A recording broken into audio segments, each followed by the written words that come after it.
Kumusta? Okay, meron tayong natanggap na mga material galing sa'yo, mga tanong, mga exercise para sa reflection, at saka ilang practical steps. So ang misyon natin ngayon, himayin natin to ng malaliman. Ang dating sa akin, parang ang sentro talaga ng usapan kung paano ba natin maisasama yung mas malalim na pakikinig. Siguro, pakikinig sa espiritu, di ba? Yun. Sa mga plano natin, sa pang-araw-araw, na hindi lang yung usual na strategies. Oo, yun nga. Tapos eto agad, nakapukaw ng pansin ko yung tanong, saan ka ba mas nagiging abala? Sa paggawa o sa pakikinig? Lalo na sa mga ministry o trabaho mo. Tapos, ano kaya yung posibleng nawawala dahil doon? Sige nga, unpack natin to. Oo, at connected dyan yung idea ng pag-audit sa sarili mong proseso. Ang tawag nga dito, pagtatasa. Sistema ba o espiritu? Interesting yan. Paano yon? Parang hinihikayat ka na tingnan mo. Yung focus mo ba, nasa resulta lang palagi. Yung mga numero, yung mga nasusukat. O masinuuna mo yung parang pagsunod sa tingin mong banal na gabay.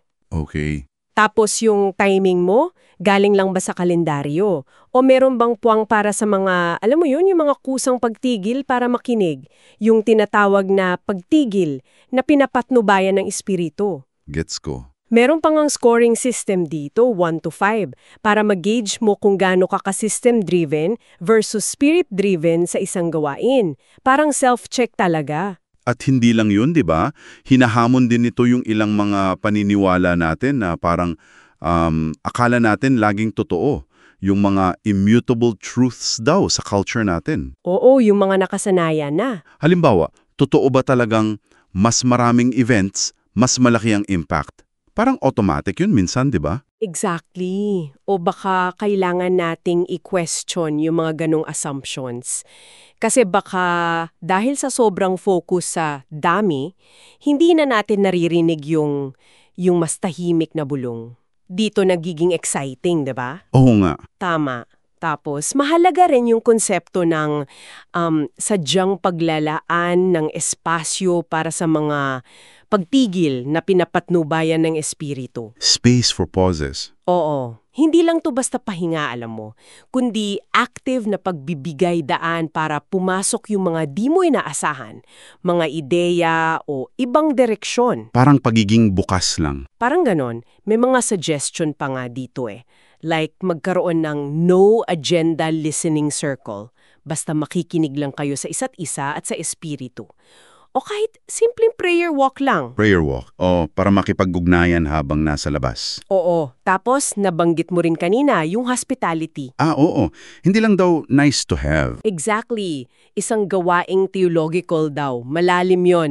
At saka yung pagtingin sa mga dati mong tinatawag na outreach targets. Oo. Parang numero lang sila minsan. Na makita sila bilang potensyal na kapamilya sa isang kingdom community. Isang komunidad ng pagkakamag-anak sa Diyos. Wow. Malaking shift yon. Mula taktika papuntang relasyon talaga. Tunay na pakikipag-ugnayan. At ang ganda rin kasi, inaamin din dito yung mga takot na kasama nito. Aha, totoo yan. Ano mga takot daw? Well, yung takot na mawalan ka ng kontrol, di ba? Kasi pag nakikinig ka sa espiritu, hindi naman laging klaro agad yung buong plano. Oo naman. Nakakakaba yun minsan. Merong uncertainty, pero nagbibigay din naman ng mga guardrails para mga safety net. Tulad ng? Very practical steps. Yung sa paggawa ng to-do list. Yung parang GTD style. Getting things done. Medyo may influence. Una, capture mo raw lahat ng nasa isip mo. Ilabas mo lang. Brain dump. Oo.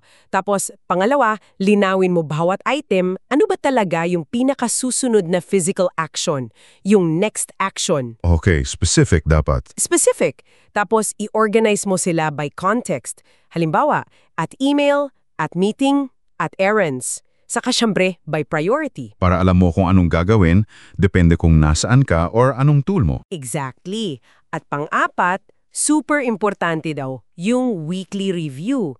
Para regular mong tinitingnan lahat, nariri-align mo yung sarili mo. Para manatiling clear at focused.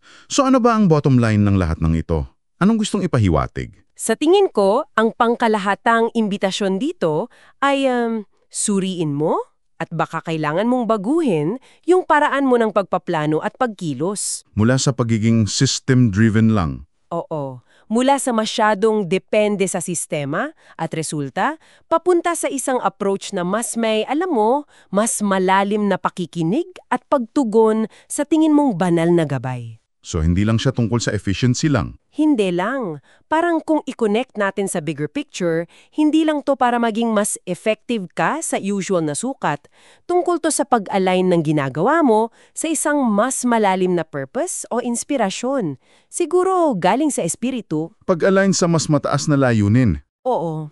Kaya bilang pangwakas na pagninilay siguro para sa'yo na nakikinig, naisip mo na ba kung paano mahuhubog yung iiwanan mong legacy?